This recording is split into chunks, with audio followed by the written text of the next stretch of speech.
अच्छा लग रहा है। थोड़ी सांस भी फूल रही चलते समय।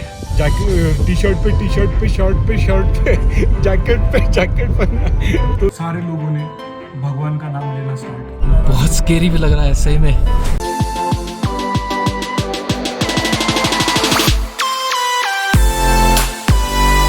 Hello good morning. हमारा डे 3 कल रात को अच्छी से रेस्ट हो गई हमारी, तो अभी थोड़ा फ्रेश लग रहा है। और अभी बाहर जाके देख रहे हैं हम, तो काफ़ी हेवी स्नोफॉल हुआ है। अगर आप देख सकते हो तो बहुत ही ज़्यादा स्नोफॉल हुआ है। बट ये स्नोफॉल थोड़ा सा प्रॉब्लम क्रिएट कर सकता है हमारे लिए, क्योंकि जब भी स्नोफॉल होता है लेह में, तो लेह से ऊपर जो है पैंगोंग और नुब्रा वैली, तो वहाँ पे रोड ब्लॉक्स हो जाते हैं। तो पता नहीं उसके डिसएडवांटेजेस एडवांटेजेस क्या हो गया अभी। तो अभी फ्रेश होने के बाद, निकलने के बाद ही पता चलेगा हमें। 9 साढ़े 9 बजे उनकी कार लेने आने वाली है। तो चलो देखते हैं, पहले फ्रेश हो जाते हैं, फिर देखते हैं आज की क्या अपडेट है नुब्रा वैली और पैंगोंग की। तो और उसके बाद ही पता चलेगा आज का दिन और आज का प्लान क्या है। लो चाय पी लो भैया, लो चाय पी लो, आओ। सुबह भी बर्फ बारिश बहुत हुई है भाई। होपफुली अपने को नुब्रा वैली जाने को मिले। यस चलो ऑल सेट फॉर डे 3। अभी हमारा प्लान है नुब्रा वैली निकलने का, और अभी हमारा जस्ट चेकआउट करना है यहाँ से, इस अमेजिंग प्रॉपर्टी से। तो अभी हम चेकआउट कर रहे हैं और निकल रहे हैं अभी नुब्रा वैली की तरफ। तो चलो देखते हैं वहाँ पे क्या माहौल है, एंट्री मिलती है नहीं मिलती है, आगे का क्या प्रॉब्लम्स आते हैं, तो देखते हैं आगे जाके। चलो बोट टू एंड फ्रो के बाद फाइनली हम निकले अभी नुब्रा वैली की तरफ, है ना सर? नुब्रा वैली की तरफ निकले, बट अभी भी कोई श्योरिटी नहीं है कि नुब्रा जा ही पाएंगे कि नहीं, क्योंकि बीच में जो पास लगता है, पास है या क्या होता है, पास होता है या चेक पोस्ट है, वहाँ पे पता चलेगा कि वो आगे छोड़ रहे हैं कि नहीं। क्योंकि आज मॉर्निंग में बहुत ज़्यादा स्नोफॉल हुआ है, तो उसके कारण पता चलेगा कि वहाँ से आगे जाने देंगे नहीं देंगे। तो हमारे पास प्लान भी तैयार है ना, चगाला पास का। तो हो सकता है हम नुब्रा नहीं तो फिर पैंगोंग की तरफ जाना पड़ेगा, तो वहां जाके पता चलेगा, देखते हैं।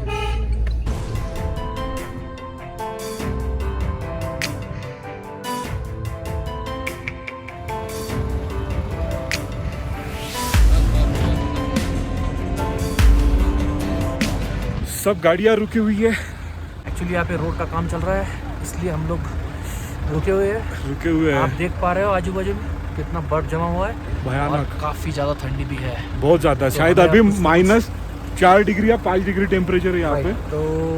तो देखते हैं, अब राह देखनी पड़ेगी ये कब तक खुलता है। जैसे खुलेगा तो हम आगे की तरफ जाएंगे, नुब्रा वैली की तरफ। तो वेट एंड वॉच वाला ही सीन है। पीछे लैंड स्लाइडिंग हुई थी, जो अभी क्लियर कर दी है, और फाइनली हम वहाँ से अभी निकले हैं।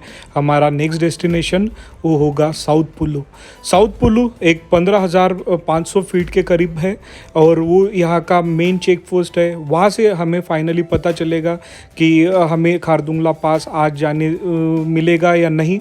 हमारा जो अभी का अल्टीट्यूड है वो करीब है 12,000 फीट, और हम धीरे ऊपर जा रहे हैं।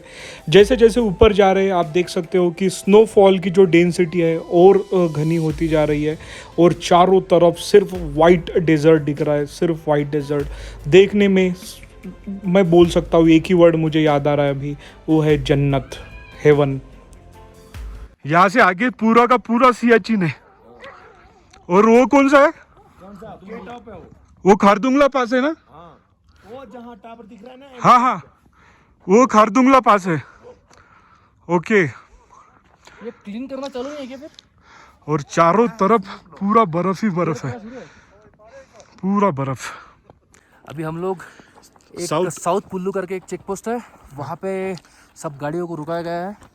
यहीं पे सब चेक हो रहा है, और आगे खरदुंगला पास यहाँ से 14 किलोमीटर्स है, वहाँ पे सब क्लीनिंग का काम चल रहा है। काफी हेवी स्नोफॉल हुआ है। देखो यहाँ पे देख सकते हो पूरा रोड दिखाओ, पूरा व्यू दिखाओ, पूरा का पूरा रोड बर्फ से जमा हुआ है। तो अभी इसीलिए यहाँ पे साउथ पुल्लू पे सब गाड़ियों को रोक के रखा है। अगर ये क्लीनिंग का काम चल रहा है, रोड क्लीनिंग का, अगर हो सकता है